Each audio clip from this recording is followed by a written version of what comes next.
From the creators of Relevant Magazine, this is the Relevant Podcast. Ooh, I'm a rebel just for kicks now. I've been feeling it since 1966 now. Might have had your fill, but I feel it still.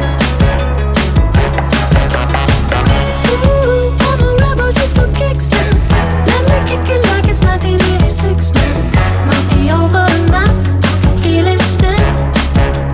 We can fight a war for peace. It's a week of Friday, March 17th, 2017, and it's the Relevant Podcast. I'm your host, Cameron Strang, and this week's show is brought to you by Blue Apron. Incredible home cooking has never been more attainable thanks to Blue Apron, because for less than $10 a meal, Blue Apron delivers easy-to-follow seasonal recipes along with pre-proportioned ingredients right to your door. No more overspending at restaurants or high-end grocery stores. With Blue Apron, you can prepare delicious, memorable meals in under 40 minutes. Some of the meals coming up in March, if you were so inclined, here we go. Read these pretty slowly. Salmon picado with orzo and broccoli. A band name. Pork chops and miso butter with bok choy and marinated apple. Vegetable chili and baked sweet potatoes with crispy tortilla strips. And spicy shrimp coconut curry with cabbage and rice. Pause. Chandler, you seem unaffected by this. Do you have no soul? He's reading beautiful. I mean, you should be playing soft background music. He's when I saying do words that. like bok choy. Yeah. What are you doing? Next time. And miso butter. Hey, check out this week's menu and get your first 3 meals for free with free shipping by going to blueapron.com/relevant. You'll love how good it feels and tastes to create incredible home-cooked meals with Blue Apron, so don't wait. That's blueapron.com/relevant. Blue Apron, a better way to cook. There you go. Like I said, I'm your host, Cameron Strang, and here with me in our Orlando studios, Eddie Big Hat Koffolds. Man, happy birthday, big We call him Big fella. Shamrock. Big Shamrock Koffolds. Over there, our social media maven, Chelsea Steele. Hello, everybody. On the ones and twos, our illustrious producer, my brother, Chandler Strang. Hello. And on the Skype line from Loverland, Virginia, Jesse Carey. Hello, hello. It's St. Patrick's Day, y'all. How fun. I guess. How fun. Well, I mean, when they're listening to this, when the show goes out, it's St. Patrick's Day. I know. I still... But today. it's the one I have the hardest time figuring out. Because even like Cinco de Mayo, which generally does not have any connection to me or my heritage, Right. is still like, I can get down with all that food and drink. That's fun. Yeah. It's a St. fun Patrick's Day, I guess it's just like Guinness, right? I don't know. I don't even know There's what it's parades. about. I think it's about potato famines. I don't know. Well, then happy St. Patrick's Day. chased the snakes out. Now I'm on board. Wait, he chased the snakes out? Didn't St. Patrick chase the snakes out of Ireland? But snakes are cold-blooded. It's chilly up there. And There's no snakes. And it's not really possible to do that. Guys, I want to shift gears here. I want to talk about Hamilton. I want to talk about Hamilton. No, for a you know moment. what? I don't. So talk about it all you want, but I'm not going to respond to those people. Here we go. We have a great show in store for you today. Coming up later, Kim Walker-Smith from Jesus Culture joins us. Exciting stuff. She's doing the segment, the songs that changed my life, that we've been doing. We've done John Mark McMillan. We've done Lin-Manuel Miranda. and also some staggering news coming out of the Middle East. Jeremy Courtney is coming on this week as well. So No follow-up joke to that. Nope. Just hear from Jeremy. yeah. Awesome. So and you guys have stressed us out. If you didn't, Not me. I don't care. If you didn't hear the podcast last week, good for you. There's this thing about our show for the last 11, almost 12 years now. We tend to have very strong opinions about things we're completely uninformed about. Not me. I have listened to Hamilton. I.e. Canada. We have very strong, passionate opinions about been there. Canada. I've been there. The snakes in Ireland. Snakes in Ireland. Very passionate. Whether or Very not they passionate. belong That or were actually- driven out. Yeah, that we've actually don't know anything about. We just go out on a limb and we just swing for the fences every once in a while, and it's just part of our shtick. Well, we found the line that cannot be crossed, apparently. I'm going to double down, but you can I mean, the do your Amish, part. we've offended the Amish, the Right. deaf, the blind, all of them. We've offended every people group you can. But All until miners, last week, all Chileans, all Chilean all toll miners, booth workers. all toll booth workers. Everyone But- who works or has ever worked in a mine and survived for the period of 40 days, Yeah. which I think is heroic, they were offended as well. Everyone in Asia, everyone who's lactose intolerant. literally all the people we have offended. The bald. But Can't forget that. But we have hell hath seen no fury, like a Hamilton fan scorned. And I'm telling you, I had the audaciousness to have an opinion about Lin-Manuel Miranda's rapping style. Okay, I have heard the music of Hamilton. Right. I know you've listened to the whole soundtrack. Yes, of course. I am not, in my opinion from last week, I was not talking about the musical of Hamilton, the content, its significance.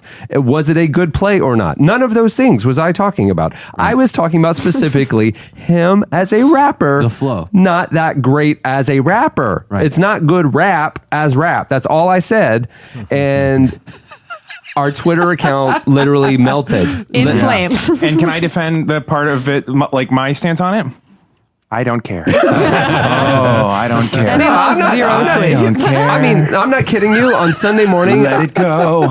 Let it go. on Sunday morning, I woke up to impassioned emails, direct messages to Relevant Magazine canceling their magazine subscriptions Yes. because they were so offended over my Hamilton comments. That's I know that's a bummer for you, but that warms my heart. I thoughtfully replied to the people who thoughtfully I love that critiqued somebody us. canceled Yeah. the subscription. Not somebody's, multiple people. But also, they're definitely listening to this right now, so you can talk Nope, to them. they said that they unsubscribed. No.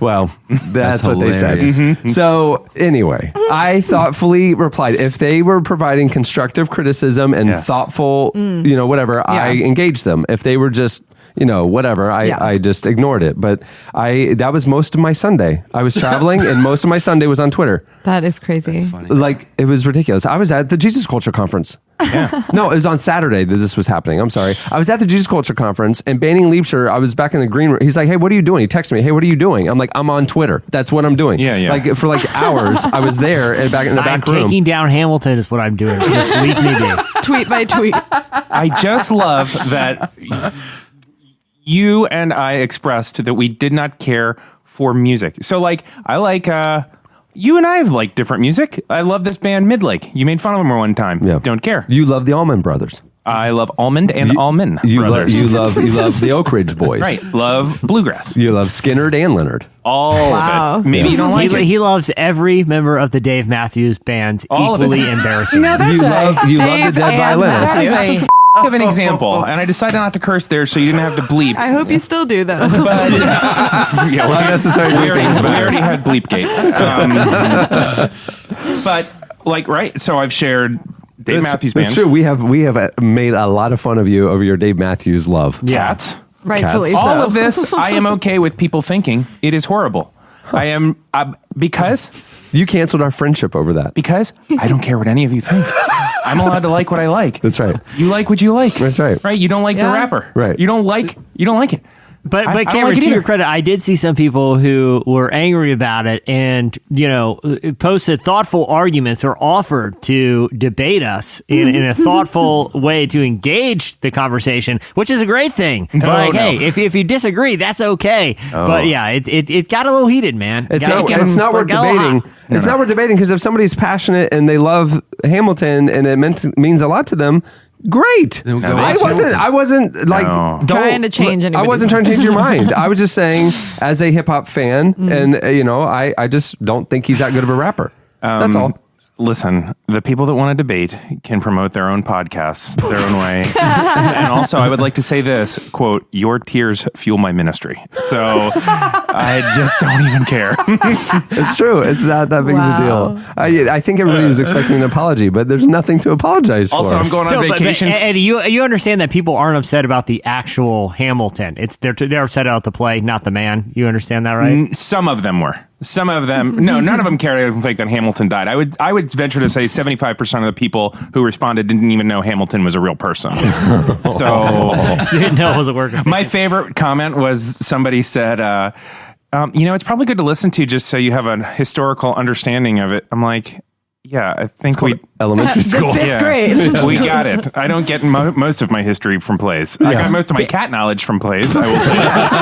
The other thing too, I feel like we're in like a particularly thin-skinned cultural moment, and I'm not going to Wow. assign blame to Jesse's- any very well-known figure who's in power in our country, but I feel like it's everywhere. I recently, like a Bleacher Report or one of the sports websites posted like an animated GIF of Dirk Nowitzki airballing a jump shot. And, okay, he's a Hall of Famer. He's like a top 5 scorer of all time. But the tweet was the tweet just said Dirk forever, and it was him airballing a jump shot. I think it was the night of the game where he hit 30,000 points, which is a big milestone. But in that game, he shot that air ball. Yeah, so it was like it was irony. Mark Cuban, the owner of the Dallas Mavericks, who Dirk Nowitzki plays for, like sent this angry letter to whoever is the media conglomerate that owns Bleacher Report. It was like Comcast or something,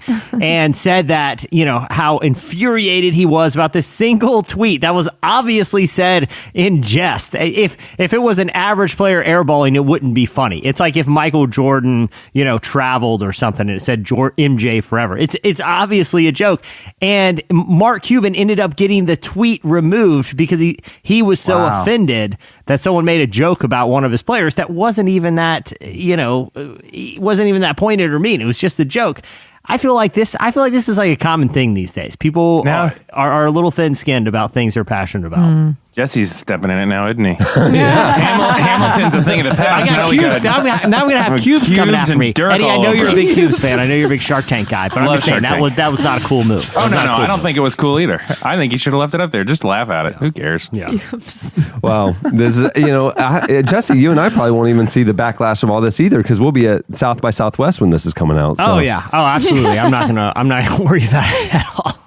So I was actually on vacation for a couple of days last week, and I would peek in on the Relevant Podcast Twitter timeline, and they'd be like, "Nope, I don't need this stress right now. I do not need this anxiety. I'm just now unplugging. Yeah. No thanks, Hamilton defenders. I didn't know anything about it, and then you texted us, and I was like, "Huh, there's something brewing." Yeah, it was like seriously, like I was on the road, and like I felt responsible for. I know that you look at our feed and Jesse looks at our feed and I look at our feed and it was like such a deluge of hate about things that I said. Yeah. I felt responsible for kind of breaking our feed and ruining it if you guys were looking in. So I texted you guys to apologize for breaking our Twitter account. Sorry that I ruined it, clogging it up with people mad at me, and you were like, well, who cares?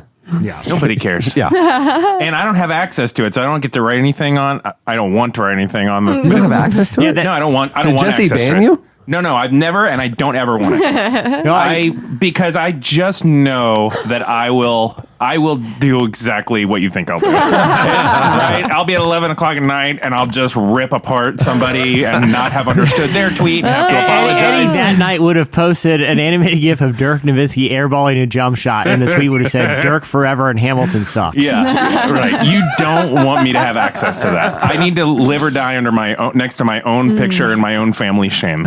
Kind of you. You don't want me on that. Yeah. Well, this week we will be too busy discovering amazing bands in Austin. You'll be off on a family vacation, so y'all can say whatever you want on Twitter. Please do let us know how you feel about Hamilton, though. We'd love to hear from you. At Relevant Podcast. My opinion about Lin-Manuel Miranda's rapping is it's the rap hip-hop equivalent of Dirk Nowitzki's airball. That's what I think. Quote Jesse Carey. It's a joke. It's a joke, Cubes. Whoever does Koffelt's quote, please just use that one instead. That's all I want to say. Well, there you go. All right, well, moving the show along, it's time for our weekly look back at what happened in culture and entertainment. It's time for In Case You Missed It. Well, in case you missed it, this week, a TED Talk from a former Westboro Baptist church member describing why she left the cult went viral. Her name's Megan Phelps Roper, and she grew up in the cult, which is, the hate group is mostly comprised of members of a single family known for protesting funerals of American soldiers. They target Jews, members of the gay community. Yeah. It just they came down during Pulse. That's right. What? Yeah. Oh, yeah. Oh, They yeah. protest. They're just And remember the despicable. angel thing? Do you remember? Okay, so the Westboro people were protesting the memorial, and And it's fresh. and some art. I mean, it's like the next day. Yeah, and oh so my these God. artists made these massive angel wing things that went did up like see that. 10 feet wide and then draped, right? Yeah. And they wore them, and they went and got like 20 or 30 people to wear these massive angel things That is- and stood in front of the protesters. So It was very peaceful. Yeah. And eventually Westboro just left.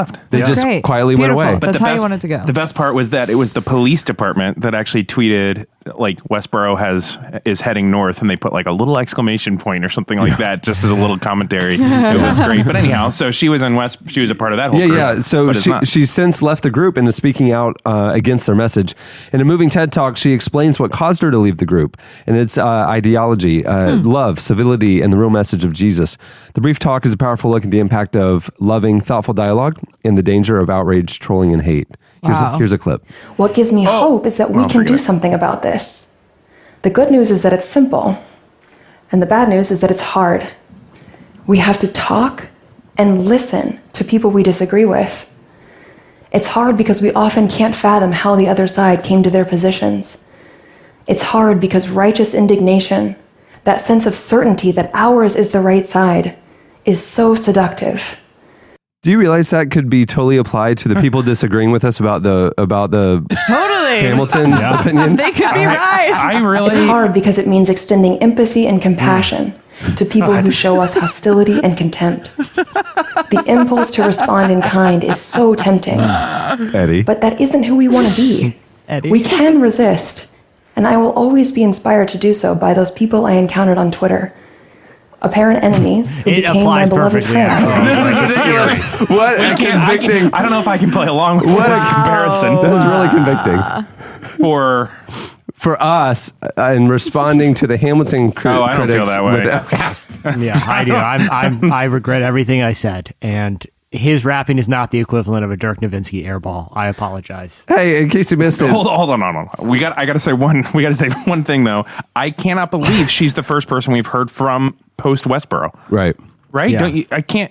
I think that I heard there was another one. Like There a year are or two. others. They just I lay think more low. fairly, Is it's the she- first person I've heard. There's The first one probably on others. TED, yeah. And she's very articulate and thoughtful about why she left and the posture that other people took with her when she was in the midst of, like I said, it was a cult, and she was engaging people with hate-filled rhetoric, but it was the kindness and empathy that people had towards her as a human being that eventually led her to question her own messages of hate for other people.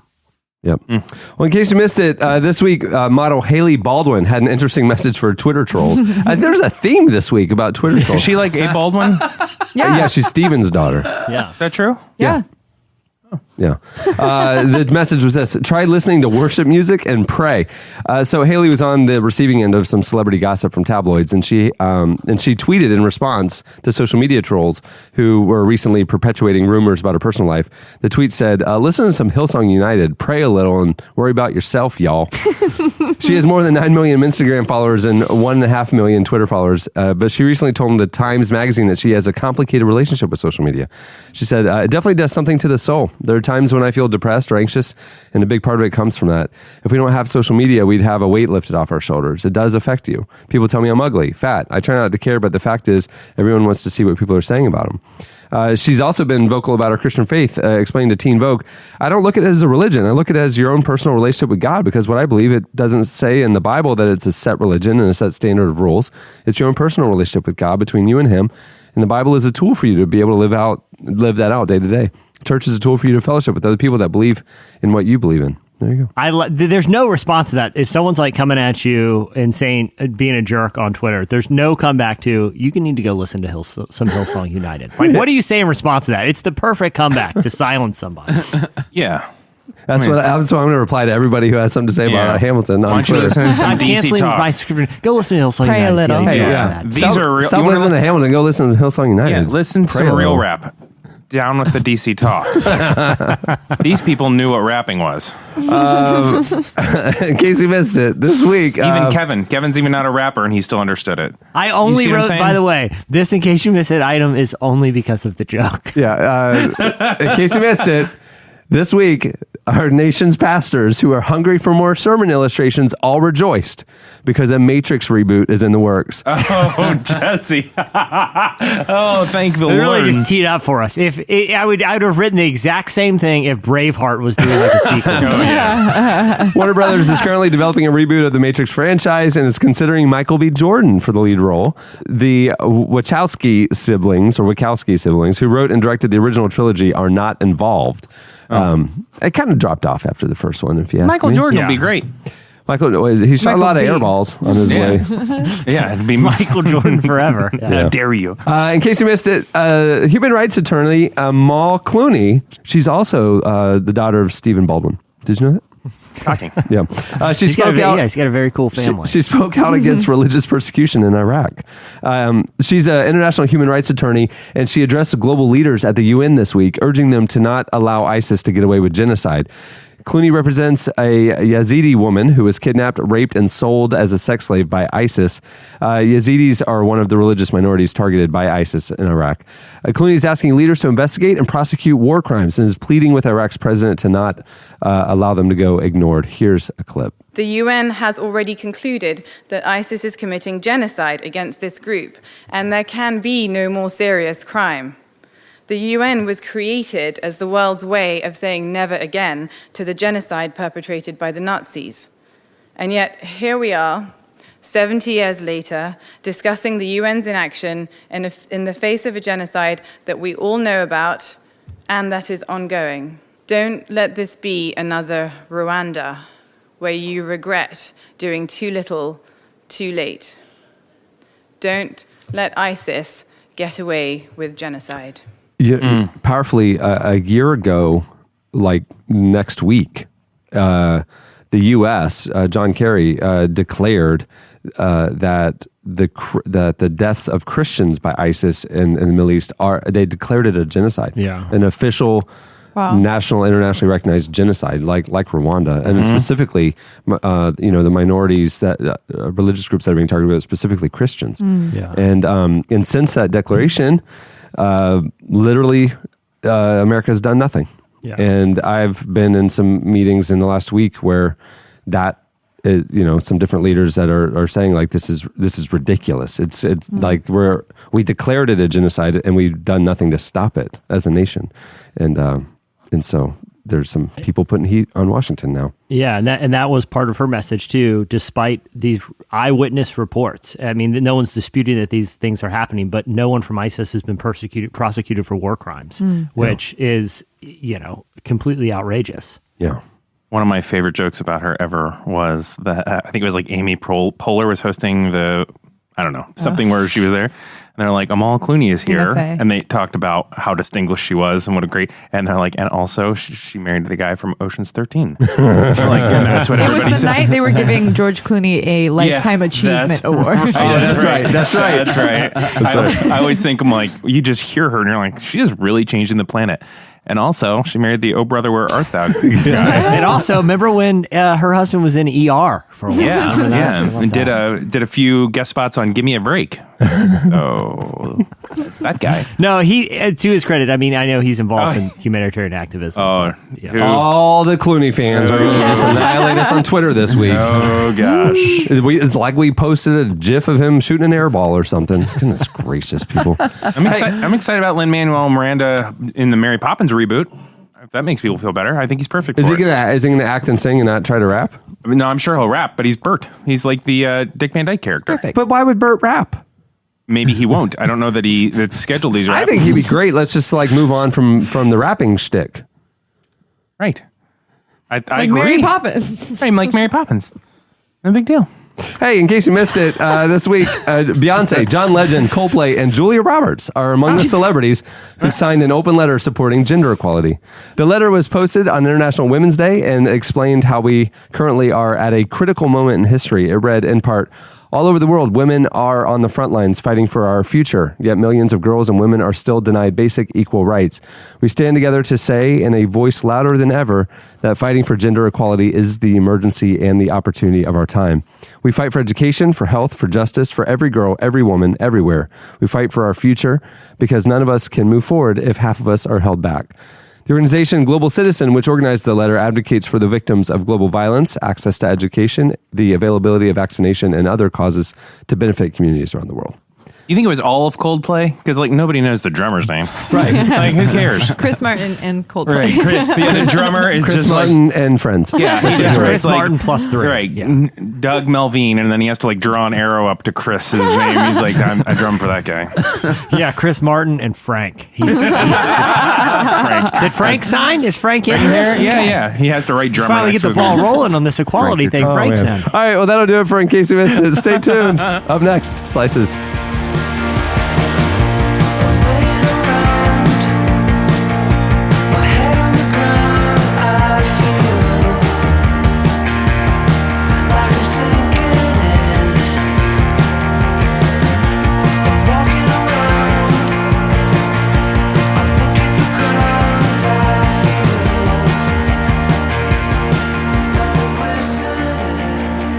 You're listening to Daywave. The song is Something Here. At the beginning of the podcast, you heard Portugal the Man with the new single, Feel It Still. Okay, it's time for Slices. What do you have, Jesse? All right, so I have another confession to make. This story I found interesting, but it also teed me up for some more jokes, Matrix sermon illustration style. So I'm going to read the news story and then tell you why I chose it. Hey, no shame. That's all any of us look for with a slice. I'm like, I think Is there a joke I in think here? I got a little follow up run to that one. All right. Yeah, exactly. Like I don't know how many. If we're your primary source for news, then I'm concerned. You need to reevaluate your life. So Visa, the credit card and banking company, We know what recently Visa is. announced a new product that they're debuting at the World Surf League Championship. It is a wearable credit card. Well, it's actually not a credit card; it's prepaid. So, but in effect, it works like a debit card that you wear on your face in the form of sunglasses. What? So in the sunglasses are a chip, and so let's say you wanted to go pay for something. It has like the no touch feature where you can wave it in front of the little credit card operating machine and make your purchase just by holding your sunglasses to it. So you no longer even have to carry a wallet with you because you can wear your credit cards thanks to these new sunglasses from Visa. You know, though, everybody in the world carries their phone on them. Yeah. And with Apple Pay and Google Pay, you don't need everyone- to also now wear sunglasses. there's It's already no in your point to phone. this. Everyone in the Yeah. world has also lost a pair of sunglasses. This is actually a terrible, terrible idea. Yeah, I think Cameron, I was thinking about it a lot, and I had the same thoughts. I lose sunglasses like it's my job. I do not own a pair of sunglasses. I've never owned a pair of sunglasses that have lasted longer than like 2 weeks. Right. Seriously, like I lose them all the time. This would be a disaster, especially it's like prepaid, so the money's already there. It's already gone. But I did think that this was a cool invention for one reason. Can I tell you guys what it is? Please. why. It can make every financial transaction you make the ability to look like the cool CSI guy when you make it. Like you make the purchase, and you here's the thing: you got to lean into the credit card, and then you lower it to deliver the one-liner. So I thought of some scenarios. Can I run them by you guys? Please. This really was a setup. These are. You can become David Caruso with every purchase. I'll take this banana, please, and hurry. I really need to split. Yeah! And then I lower my glasses. And pay for the banana. I'll take these shoes. You know what? Throw in the laces. Just for kicks. Yeah! Purchasing a plane ticket, flying across the country. They're like, do you want window or aisle? I'll take window, please. I'm winging it. So do you really want the window? No, actually, I'll take the aisle. I just I got an elbow thing. I kind of need the space, but how about this?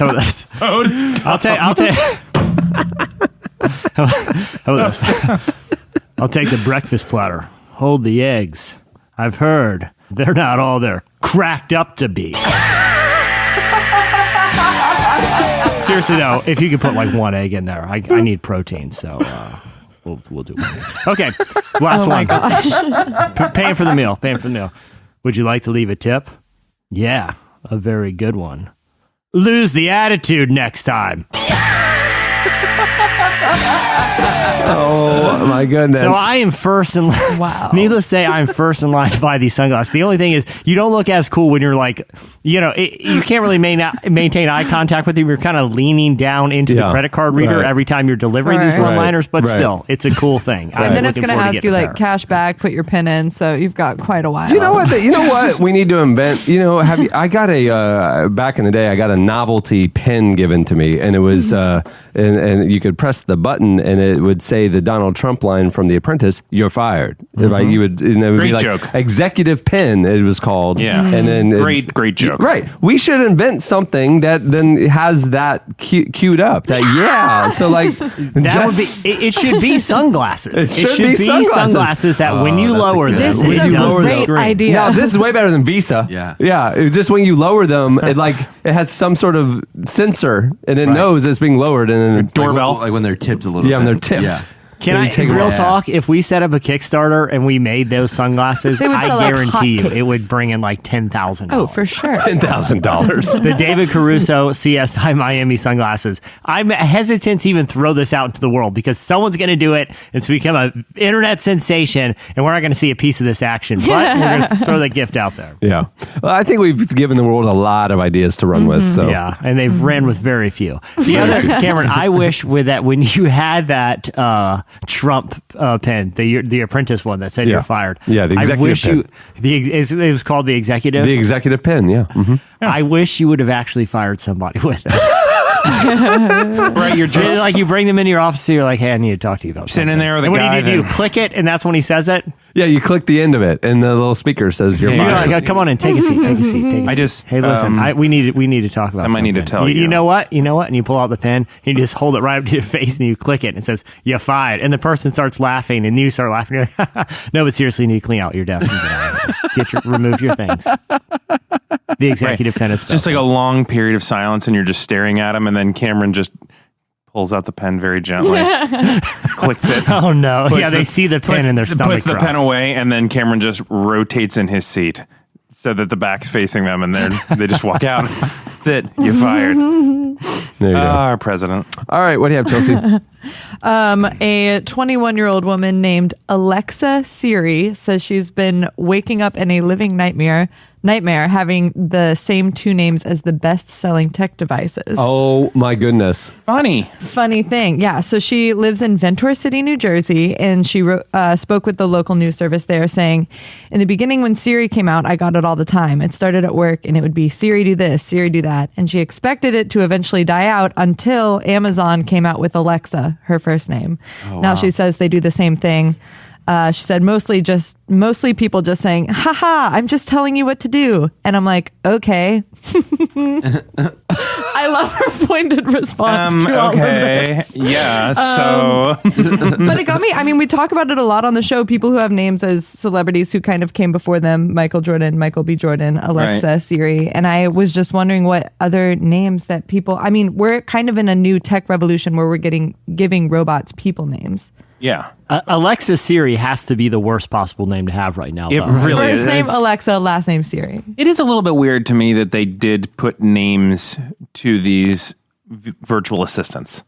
Like, I would have rather just said, iPhone, what's the weather? Instead of like having to call by a name and she has a voice.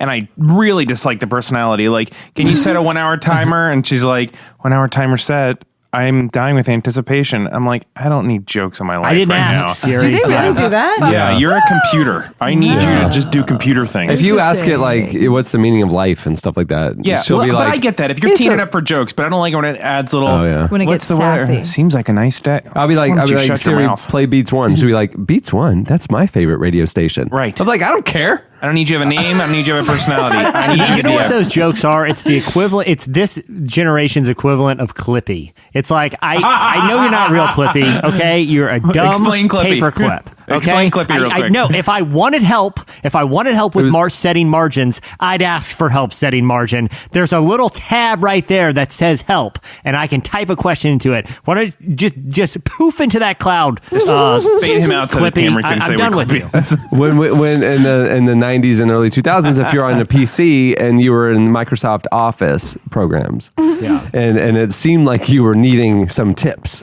this little animated paperclip would appear called Clippy, and he would ask you if you need help, and he would always give you little tips and tutorials. Little tips. And he was annoying, just like Suri. Yeah. Like I don't need robots telling. I don't need robots joking with me. I don't need them like offering their help. I will ask. By the way, Right. I saw someone wired up. The Amazon digital assistant is Alexa, right? You have one, right, Cameron? I do. I kind of want one. Someone but I don't wired up understand it yet. theirs to a Billy Bob Bass. And every time Siri talks or Alexa talks, it comes to the mouth of the Billy Bob. It's incredible. Earlier this week on the website, there was one wired up to a skull. Yeah. And it talked. It was terrifying and awesome. Yeah. It's like the future. I feel like they made them female voices. Maybe I'm wrong here because they wouldn't sound as sassy if it was like the nerdy voice of the dude who probably invented all of the one-liners. You can change it though. There's a bunch of different voices, but yes, the default. You know is, what I mean? Yeah.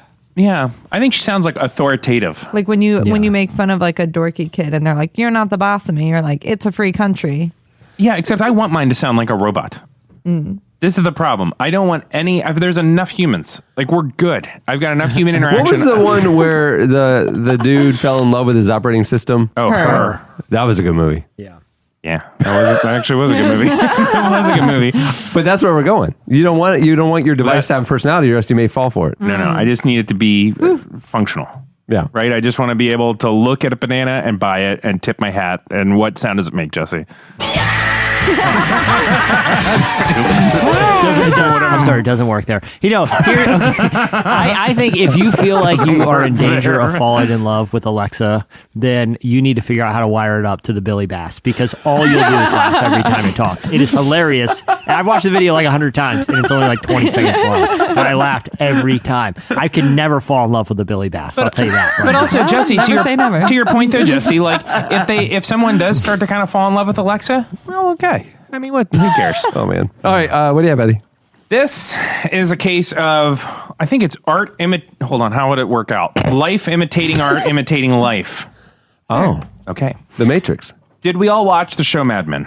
Of course. Yeah. Okay. Our office is designed like that. Set, basically. So I loved this show, and of course, like we have to always say, there is some very adult content in it. So I can't fully this isn't like Relevant Recommends, but I liked it. So but at least it's not HBO.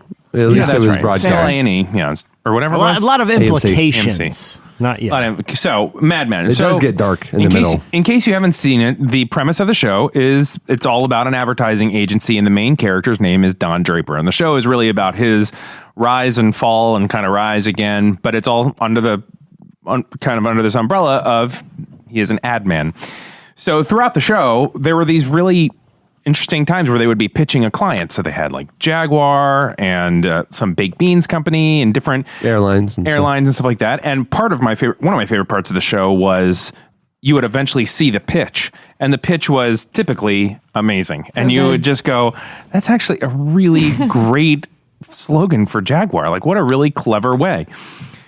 So, but I was always interested because none of these became a thing.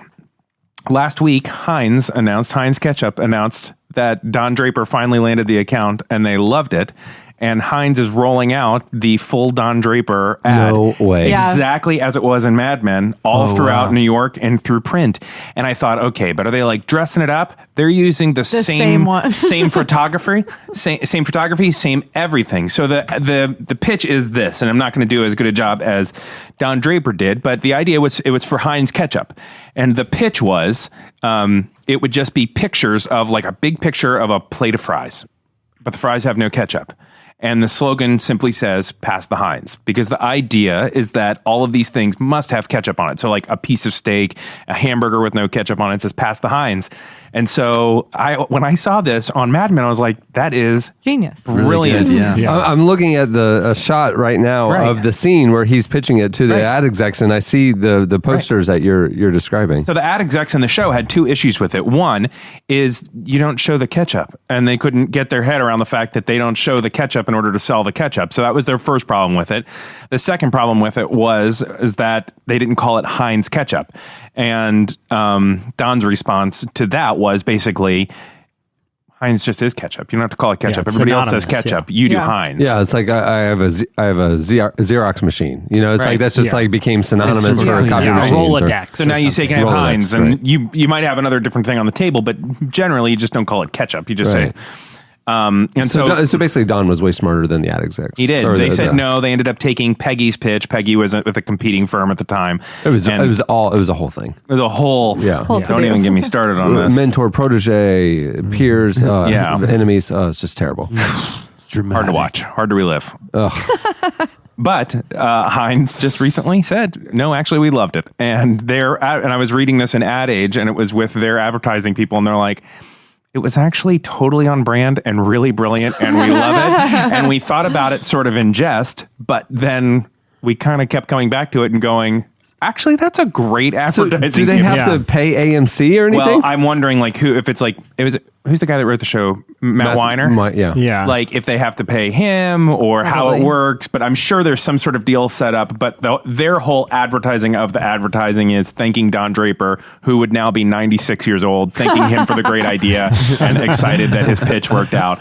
And now you will see it. So Yeah. if you That's see awesome. just an ad that's a really simple picture of food and says, pass the Heinz, you know. Well, there's a Don huge Draper. billboard in New York at 49th and 7th if you want to go wander Yeah, over somebody there take and see a it. picture of it. That would be neat. It'd be interesting if other companies or products that were featured on the show Start taking the idea. would start using them too. Because Eddie, like you were saying, most of them were actually pretty interesting. I mean, a lot of them served as some sort of other like metaphor or something. Yes. you know, but still, Like the a lot of them were closing interesting scene and of cool. the series. Like it was a big Coke commercial, but that it was one was like, real. It was no, I know. It was a Yeah. no, I know. Yeah. But that was art imitating life, imitating art.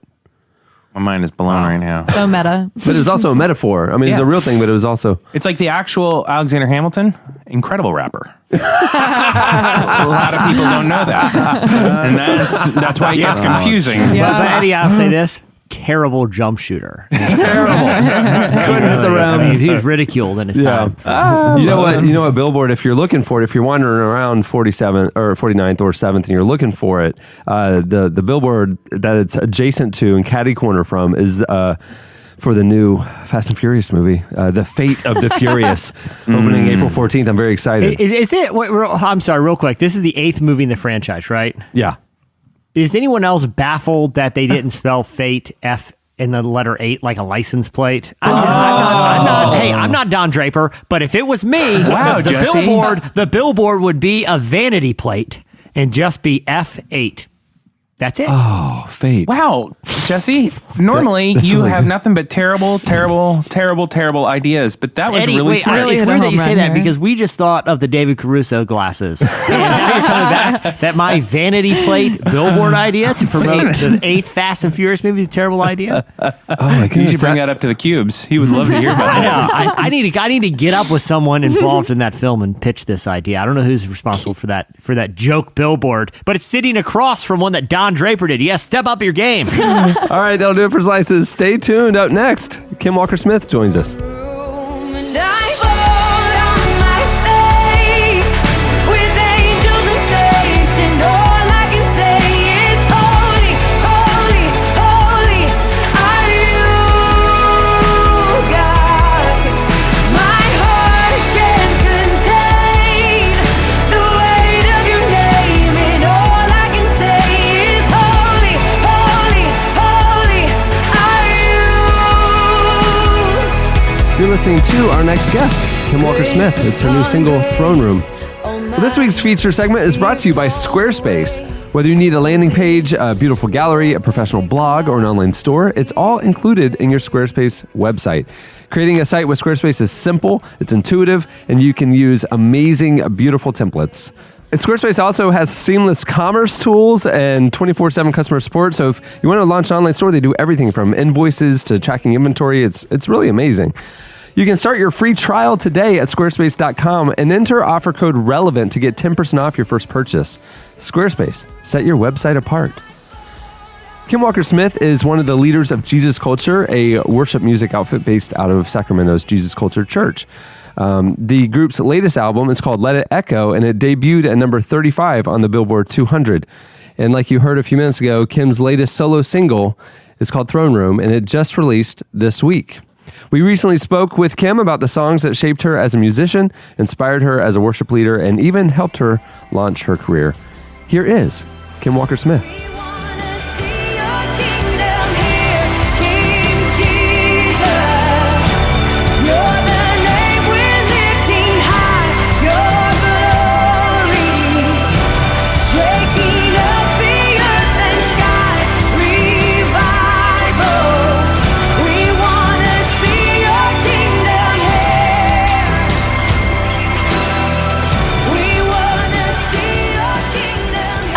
So for my first one, I chose I Want to Dance with Somebody by Whitney Houston. It's like the song of my childhood. The first time I heard that song was with my mom.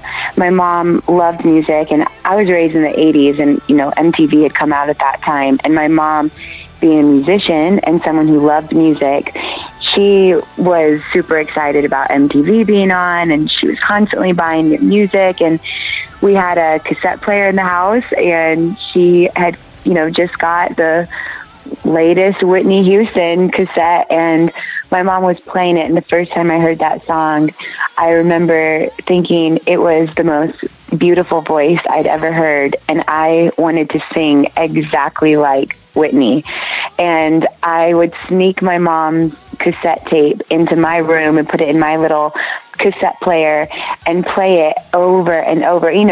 With a cassette, you play it through, and then you flip it over to the other side and then play it through. And I would just sit in my room for hours listening to that. And sometimes I would just be, dancing, making up all sorts of dance moves and just trying so hard to match her voice, match every, nuance of her voice, how all of her runs, and just imagining trying to, sing exactly like Whitney. And that became one of my favorite songs. I don't think as a kid I knew anything about what the song was about, except I loved that it talked about dancing, and I loved that it was Whitney.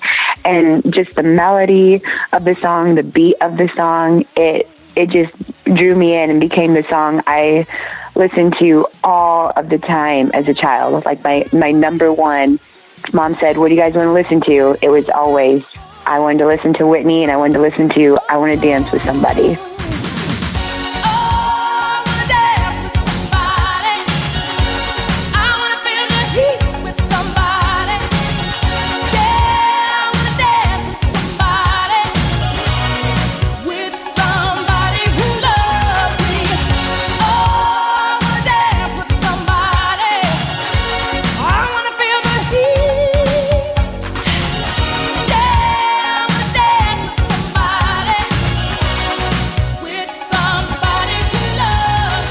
So my second one is Healing Oil. And Healing Oil, I don't know if it's like a song that a ton of people would know about, but when I started, I didn't really get exposed to any Christian music until like late high school.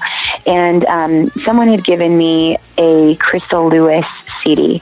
And at the end of the CD, I think it was like one of the last tracks, maybe the last track, I don't know, was the song Healing Oil.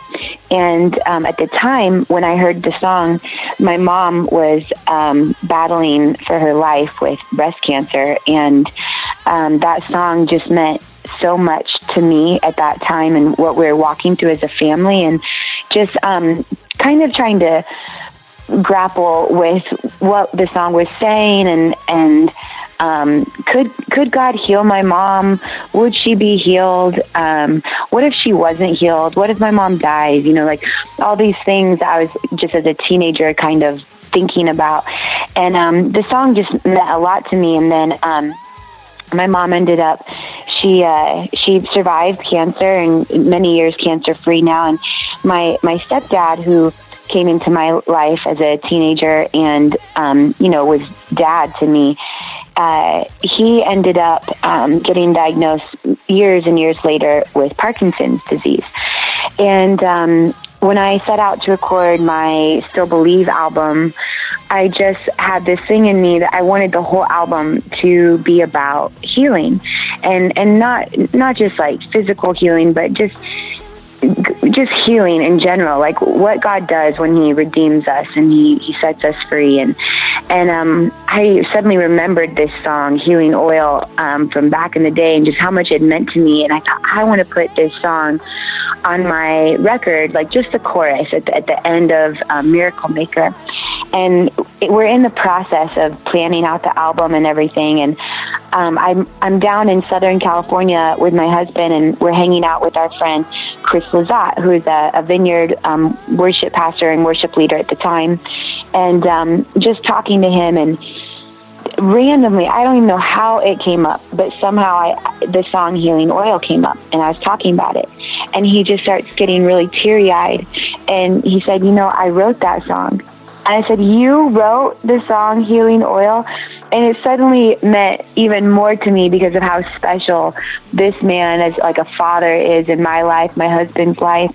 And I was so excited. I told him, I'm going to record that. I'm going to put that on my album. And then it ended up being this song that my stepdad listened to over and over and over.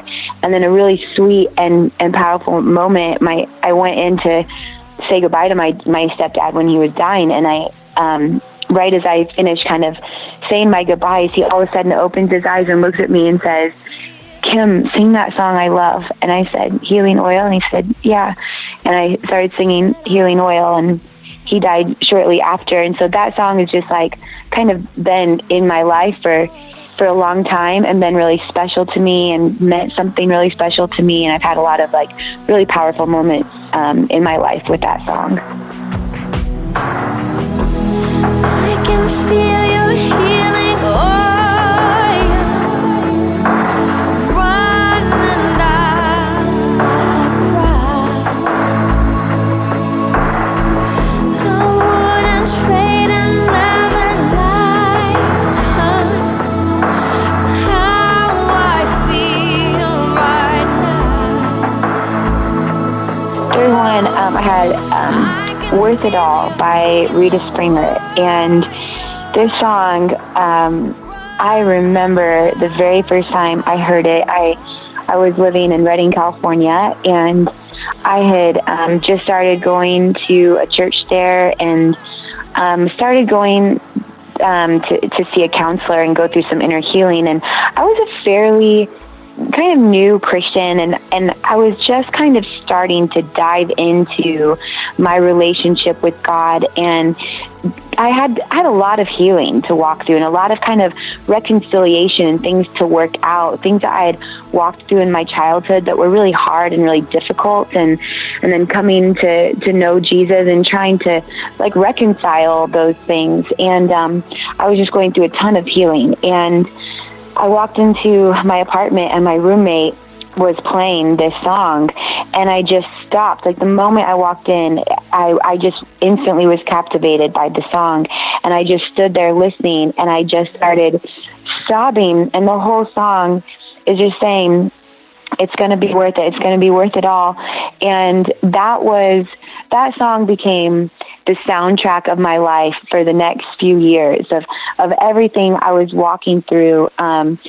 Everything from just the inner healing and kind of the wrestling through my faith and wrestling in my relationship with God and working some things out with Him, to even the kind of natural stuff of like, I'm going to school, I can only do a part-time job, I'm struggling to pay my bills, I'm, just trying to find like any work I can, like just all the different challenges of life in my early 20s. And that this was the song that like got me through just hanging on and holding on and trusting in God, trusting in His promises that I'm going to come out the other side and look back and say, this was totally worth it. It was hard, but it was worth it. It got me to where I am. It prepared me for where I am.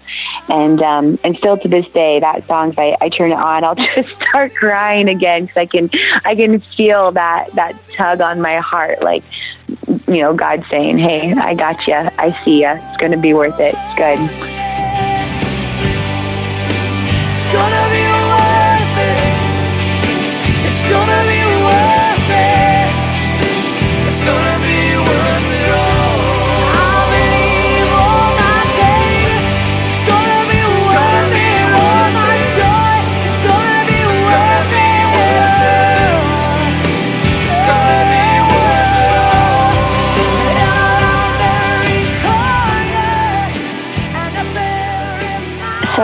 Number 4 is The Luckiest by Ben Folds. And it's this really sweet, really beautiful love song. It's kind of just voice and piano, really. And this was the song that my husband sang when he proposed to me. And it kind of became like our song while we were dating. And when he proposed to me, he sat down at a piano, and he didn't know how to play piano, and he went to someone and had them teach him to play this song. And he was so nervous, it sounded horrible. He just was stumbling over every note, but he just kept singing. And it was just the sweetest and slightly comical and just most perfect moment. And that song was the first song at our, that we danced to at our wedding. And it's kind of been the song that every time if we hear it come on, on the iPhone, shuffling through songs, listening outside in the evening or whatever, it just feels like the whole world stops, and we just kind of have this moment, and it's really special. And it always meant so much to us, because it was always how we felt about each other. Like, I feel so lucky that I found you, and I'm so thankful that I found you, and you were the one that I was meant to find. And the song always felt like it just kind of expressed all of those feelings inside of us. And so I thought, I have to put this song in my list of songs that have shaped and impacted my life a lot, because this is definitely one, meeting my spouse, marrying my spouse, it's a special one. That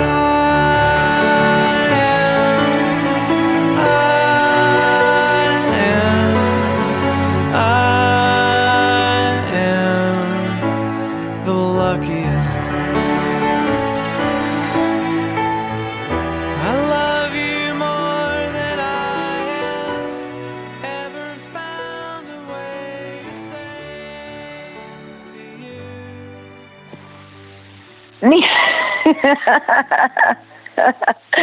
Yeah. Well, this song is probably the song that I would think everyone would probably expect me to talk about, and I feel like I can't not put this song on the list, and it's How He Loves. And, John Mark McMillan wrote How He Loves, and I recorded it back in, it was like 2005, 2006, somewhere right in there. And that song just completely changed my life. Just completely 100% changed my life, turned it upside down. That song, I had actually just come to a time in my life where I just kind of wanted to go out and visit different churches and places where I heard that God was doing something cool. And I was just kind of on a journey with the Lord, and kind of wanting to just experience more, get more freedom, and just whatever it was that God had for me. And I set out. I landed in Charlotte, North Carolina, and I had met a friend, Molly Williams, she is John Mark's sister-in-law. And Molly brought me into Morning Star, and John Mark was working there at the time as the youth pastor, and he had been recording and had recorded a couple albums, and he'd written this song. And I think at the time he was actually in the process of recording How He Loves and hadn't quite released it yet. And he sang the song at like a youth event there at the church, and I was sitting out in the crowd and heard it. And I just got completely wrecked. I just never heard a song that talked about the love of God in the way that he did. And if anyone is familiar with John Mark's music, they know that he's not a typical songwriter or even a typical like church songwriter. It's a very wordy song. There's lots of very kind of artistic lyrics and language in there, and a lot of imagery, and a lot of kind of making these like painting pictures in your mind and stuff. And I was so moved by the song. I just so encountered Jesus' love in such a fresh and amazing way. And I I'm getting completely wrecked and ruined by this song. And I come back home and to Redding, California, and I'm working with Banning Leapshire, who's the director of Jesus Culture. And he wanted to record a second album. And I said, I really want to sing this song and put this song on the recording. And the first time he and the rest of the team heard it, they're kind of like, you know, it's an unusual song. It's not like a typical song for us. And I was like, you guys, this song, I'm telling you, this song, the world needs to hear this song. And they're like, oh, okay. I kind of had to like sell them on it a little bit, you know? And when we actually recorded it, it's funny because I just felt like the presence of God in the room in a way that I had never felt before. And I could just feel his heart and him just so wanting people to really experience and encounter his love. And in the middle of the song, I'm going, I got to communicate this somehow. I don't want people to miss out on this. I don't want people to miss out on this moment. So I'm desperately trying to communicate what is happening in the moment in an attempt of saying, like, don't miss this opportunity. And I'm stumbling over my words and I'm kind stumbling through it. And I'm feeling a little ridiculous. Like, I don't even know if I'm communicating well here. And when it was all done, I walked off stage and Banning was standing there and I started crying and I was like, I am so embarrassed. I can't even believe that just happened. I just feel really awkward. I was trying to communicate something and then it hit me like, we're recording this. And I was like, Banning, you cannot put this on the album. You have to edit this part out. And he's like, are you kidding me? This was my favorite part of the whole night. This was so incredible. And we argued back and forth for many weeks after with me just begging him, please don't put this on the record. This is so embarrassing. And he's like, Kim, I'm going to overrule you on this one and just say we're putting it on there. And then it was, like, just a couple months or so. It wasn't that long after the album came out. My little brother, who's like at home, like in junior high or something, he calls me and he's like, Kim, you're on YouTube. And I didn't even know what YouTube was. I was like, what is YouTube? And my baby brother is explaining to me what it is. And when I get on YouTube and there's the video, because we made a DVD of How He Loves, of that song. And I was like, what is this? I felt even more embarrassed. And I was like, what is this number right here? And my brother's like, the number that says 220,000. I was like, yeah. And he's like, that's the number of people that have seen it. And I was like, what? And I immediately got off the phone. I called Bandy and I was like, do you know about this? And he's like, yeah, isn't it awesome? And I was like, no. I was so like, I couldn't wrap my head around it. And I all these years later, I think, it's really great. God used something that felt really embarrassing to me to like bring him glory. That's perfect actually. And that song, like, that's what kind of launched Jesus Culture out there. It was crazy. Like, that song like went viral. And to this day, I still get random emails and, Facebook posts and tweets of people just for the first time seeing that YouTube video or hearing that song and telling me about what it's doing to their life or how it's transformed them or the encounter with God that they had. Like, it is not died down at all. It still happens on a really consistent basis. God just using that song and that crazy moment to pour out his love on people. It's amazing.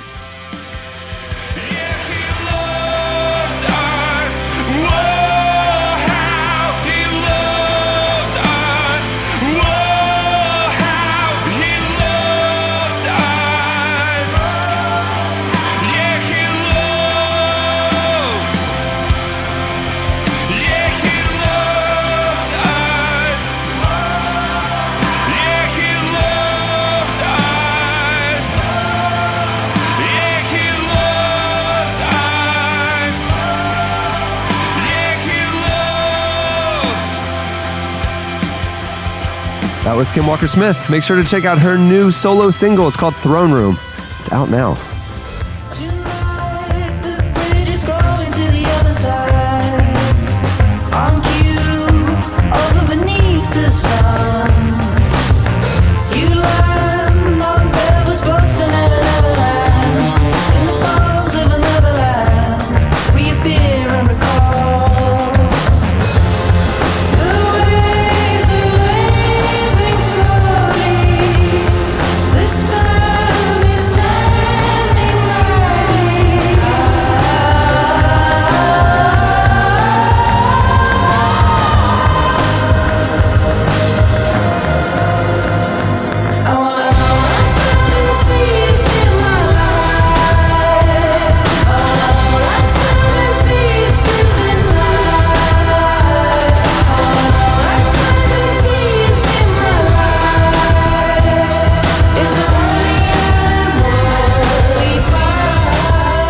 listening to Temples. The song is Certainty. Jeremy Courtney is the co-founder and executive director of Preemptive Love Coalition, an international development organization based in Iraq. And I'll just say anecdotally, he is one of the most incredible people in the world. One of the most kind and giving and sacrificial and just humble. Love Jeremy. This guy is literally on the front line saving lives. You know, there's a unbelievable situation unfolding in Mosul where humanitarian workers are facing daily threats of violence as they attempt to deliver aid to the city that's embattled between ISIS militants and military forces attempting to liberate it. And Jeremy is there, like literally on the front lines. I mean, like if you follow him on social media, he's posting updates and stuff. We wanted to have him on this week to talk to us about what's happening in Mosul and the severity of the conflict and how we can help. Yeah, it's I was doing daily news reading, and there was a headline: American aid group braves sniper fire explosions amid Iraqi battle with ISIS. And I was like, wow. And then you go and it's ABC News, and it's them. It's Jeremy. It's Preemptive Love. And so, yeah, we thought we need to call and, have him tell people actually what's happening in the city. That's really critical in the fight against, we heard from Amal Clooney earlier about this battle against ISIS. This is the front. This is where it is all going down in Mosul. And Jeremy's right in the middle of it all. Without any further ado, here is Jeremy Courtney.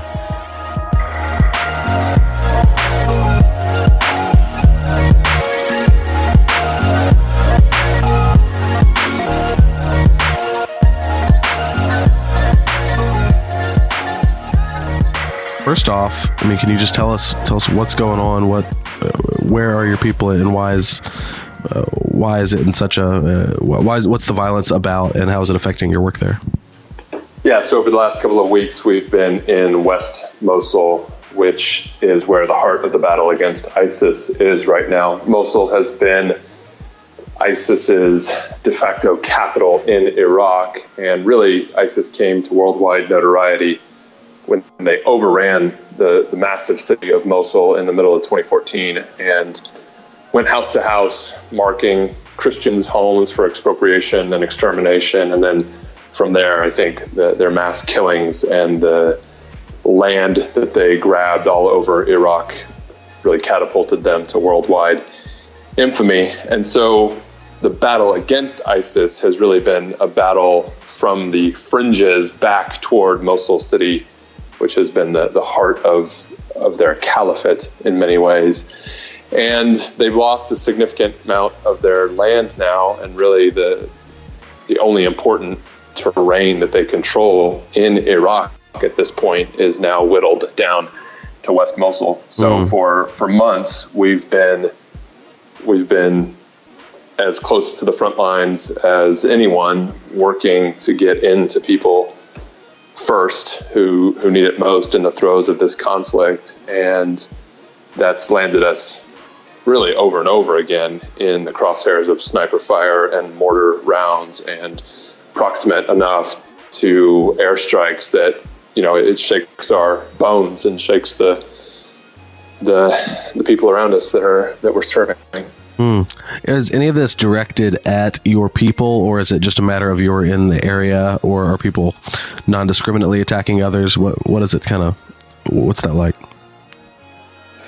In certain occasions, it's absolutely appeared to be targeted at us as far as we can tell.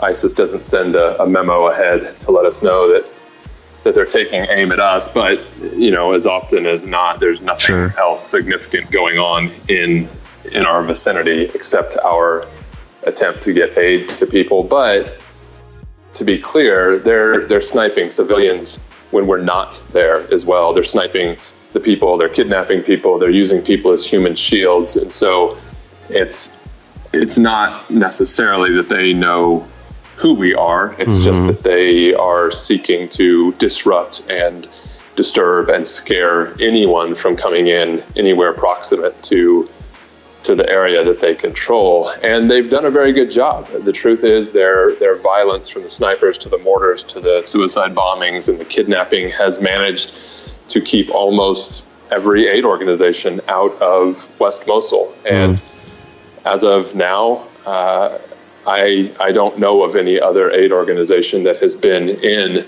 the inner neighborhoods of West Mosul. And according to top generals and top government officials, we were the first and so far the only aid organization to go in spite of government and military calls to other organizations to come in to the front lines. So we have grave concerns about the way that the aid industry at large has chosen to respond to this conflict. The need has been primarily framed in terms of displacement. And so the aid industry at large is primarily talking about people driven from their homes. And to be sure, there are tens of thousands of people who have been driven from their homes and need help, and there are organizations meaningfully providing that help. But what gets obscured in that conversation is that there are far more hundreds of thousands still in West Mosul choosing to stay, and in areas where we can access them if we will just choose to go to them and not make them come to us.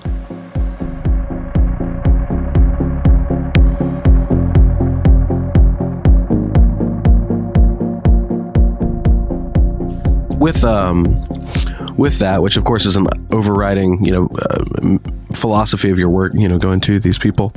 But when you're encountering this kind of violence, particularly perhaps some that's maybe directed at you, how does that affect your work in terms of strategy or tactics? I mean, do you feel the responsibility to pull your people out, or is that just a part of the work that you're committed to doing? How do you think about that as you're leading this group? Well, it's a grave responsibility, and it's not something that any of us undertake lightly.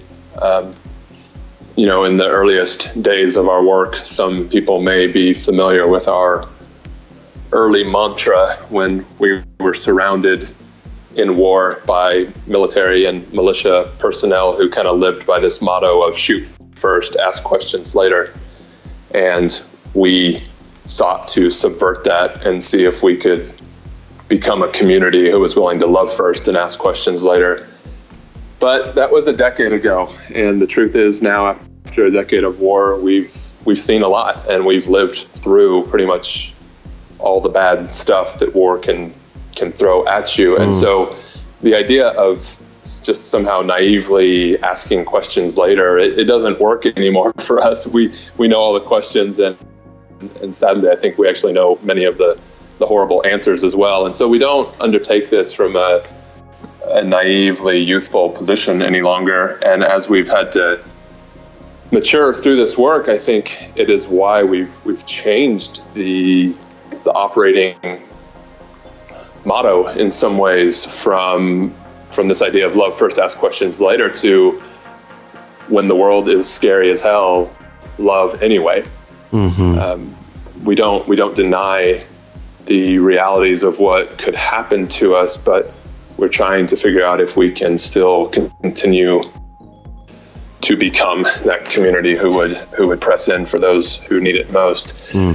Which is not to say that we don't pull back and we don't take cover when violence is coming our way. It's more a question of, do we continue to press in after airstrikes and after bombings and after near kidnapping experiences and things like that? And the answer so far, thankfully, is that we have been able to keep doing that. So we've seen in the past, several months, reports, announcements, moods that suggested that Mosul was soon going to be recaptured. ISIS was driven out, and then after that, there was some softening, of what was happening. It seemed like, at least from over here, in terms of maybe ISIS had more control than we thought, or what have you. What's your assessment now in terms of the ISIS and the battle for Mosul? The military capture of Mosul from ISIS is really just a matter of time. ISIS as an organization will lose and will cease to control any meaningful territory, which is the basis of their claim to have some kind of caliphate And that will form a very serious blow to the ideology and the eschatological claims that initially undergirded their rise to power and their appeal. But geographic territory and organizational fortitude alone are not really the only things at issue here. In fact, may not even be the most important things at issue here. Undergirding all of this conflict has always been something much greater than mere control of terrain or logos and flags. There are real fissures, real fractures in society, and there is a fundamental lack of trust between tribes, between various peoples, and the U.S. is somehow mixed up in all of that as well. And that's not to say that at the same time there are not beautiful displays of harmony and unity and sacrifice for one another and living as one in the face of this separation, of this great divorce between people.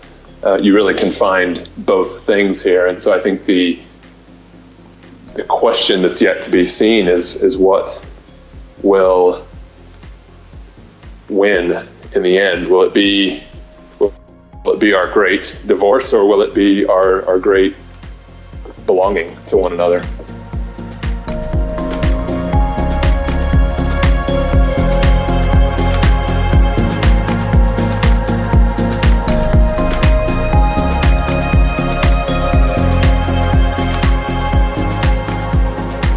Getting back a little bit to the violence and these reports of, your workers coming under sniper fire and those kind of things.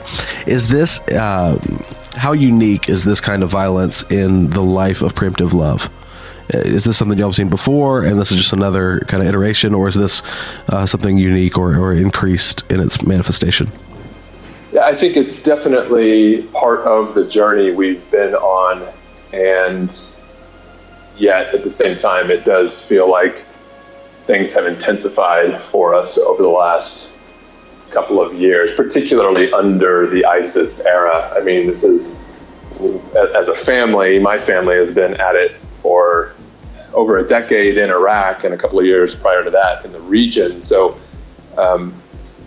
we have a long history of being around here and going into hard places like Fallujah prior to ISIS. But once the ISIS era came into being, things intensified because we changed our response as an organization to one where we were going to the front lines and really making a greater effort to get things like food and water to people who were caught up in the violence. And so that has, by design, taken us closer to war, closer to the front lines. Sure, yeah. And so it's not surprising that we've been more proximate to ongoing danger as a result of the very kinds of help that we're trying to provide.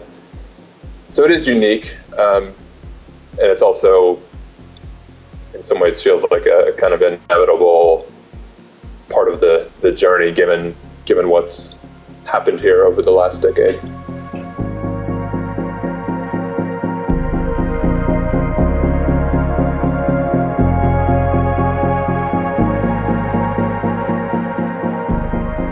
That was Jeremy Courtney. If you want to get involved and help them in their efforts, go to preemptivelove.org and donate today. Also, it's important. They have great gifts on there. So if you're like buying a birthday gift for Cameron, just get Preemptive Love stuff. 30, flirty, and thriving.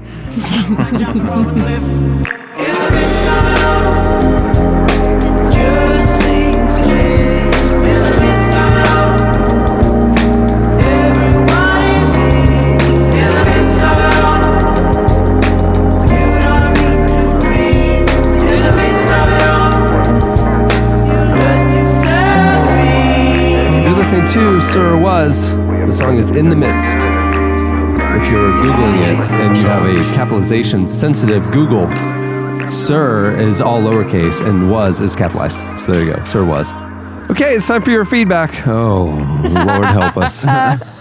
Most of your feedback I did not care about. Here's the deal. This is the segment of the show where we would do any corrections and needed apologies about last week's show. Oh, there was a correction and apology for me. Yeah. Somebody said that a lot of people said I got the flying dog wrong on... no, that was me. I said it wrong. Valcor. Well, they were saying it to me too, so apparently we both just got it wrong. I said the word Valcor. I don't know. I just said it because this person's dog was named after the dog on the movie. Yes. Never-Ending Story is named Falcor. And I will say on behalf of both of us, I do not care, and I will not apologize. I was going to say I'm deeply sorry. Nope. I don't want to offend anybody I ever. haven't apologized in 3 or whatever years of the show. Will not start now about a flying fake dog. So with a droopy eye. Yeah. Next question. Next comment. Well, and we've already addressed the Hamilton situation. I thought we were going to leave it for this segment. But Jesse brought it up right at the beginning of the show.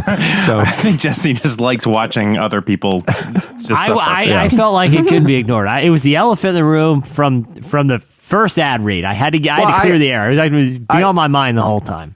I'm mindful of first-time listeners, and so I don't want to self-reference or other shows or episodes if somebody's listening for the first time. So that's why I try to keep it as a deep cut back here. If you made it this far back in the show, this is just the family talking now, you know.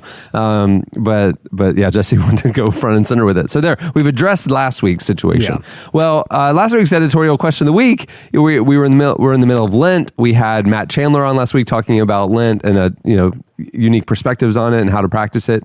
And so we asked you for the question of the week, what special things do you do to observe Lent? Not necessarily just what are you fasting or giving up, but do you do anything that's meaningful and special and unique? Normally, this is when I would say, you guys went on Twitter and you tweet us at Relevant Podcast. You posted your replies on the podcast episode page. But the reality is all you guys did was yell at us about Hamilton. Like maybe one person actually answered the question. My favorite one, someone left a really thoughtful one about how his church observes Lent as this season of self-examination, daily meditations on specific scriptures, and how they look at it as a season to look at our own hearts, minds, sins, and we'll appreciate Easter Sunday even more. Also, maybe I'm alone in this, but I don't care about Hamilton. That's literally what they wrote. As the only person who responded about Lent. I literally just want to go a piece at a time and go, John David Book III. Don't care. You're a nice man, and we love you, and also it did not convince me. Let's see who else. Oh, Adam Jones. Did not convince me, but you're a sweet man and good luck. Let's see, who else can we just publicly? And this is why Eddie chose counseling and pastoring instead of advertising. Clearly, he's going down the right path. Empathy. Oh my goodness. So all right. So I guess Jesse kind of read the one. So it's time for this week's editorial question of the week. Well, okay. So off mic, we talk, and this is the magic of the editing process. Is like we sit there for like 15 minutes debating the hard-hitting questions that should be the question of the week each week. Oh yeah. And so we just got into it. We just got into it. Should we should we bring up Hamilton again? No. Some people say they don't like it when we talk negatively about things we don't like. Yeah. Right. So we should only speak positively about things we do like, but not have a well-rounded cultural commentary. Oh, right. Eddie's over it. Yeah. I like it when people say positive things. We thought of should we come up with cool inventions like the David Caruso glasses or the Trump pen? And I thought, what about microwaves with surveillance cameras in them? How about Samsung TVs? It's ridiculous. Your living room. No one think that. Yeah, Samsung TVs that could be used as listening devices. That would be a great invention. Oh, government. So no, we realized. Let's just go a completely different direction. It's spring break right now, and a lot of you guys are maybe even listening to this on a road trip, and maybe you're passing the time with our inane banter. I'm on a road trip right now. While people are listening to this, I'm on the road. Yeah, and Jesse and I, while it's not spring break, we're in South by Southwest. We're on the road. Let's go. Lots of spring travel happening right now. Yeah. So it got us thinking about spring break. So we want to know for this week's question of the week, your best spring break stories. like maybe it's a road trip story, maybe it's some crazy thing that happened in college, maybe it's, favorite musical you saw on a spring break trip. Yeah, a soundtrack that might pass the drive for you. Let it go. Yeah. So hit us up on the podcast episode page. You can post your stories there, or if it's a very, very short story, you could tweet us at Relevant Podcast, and we'll read our favorites on the show next week. Well, many thanks to our guests for joining us. Kim Walker-Smith's new single, Throne Room, is out now. You can follow her on Twitter at Kim Walker-Smith. Also, Jeremy Courtney, find out how you can help Preemptive Love's work at preemptivelove.org, and you can follow him on Twitter at jcourt.